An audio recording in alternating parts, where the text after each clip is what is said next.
Narukola, oh my God.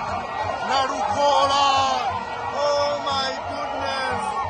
Oh no, Narukola, my goodness. My goodness. Narukola, my goodness.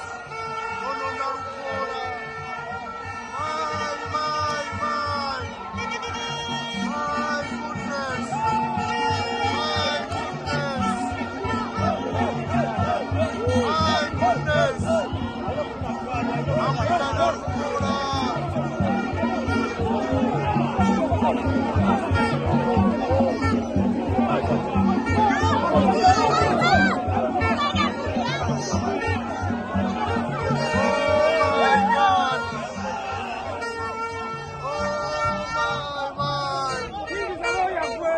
For the time of vetting, but my people in Kawempe North, I'm sure you that when I elected as a member, when you elected me as a member of parliament, first and foremost, I'm going to take the hospital in my constituency. Second, I will make sure that the taxation being reduced to the entrepreneurs, to the workers, and so on and so on and so else.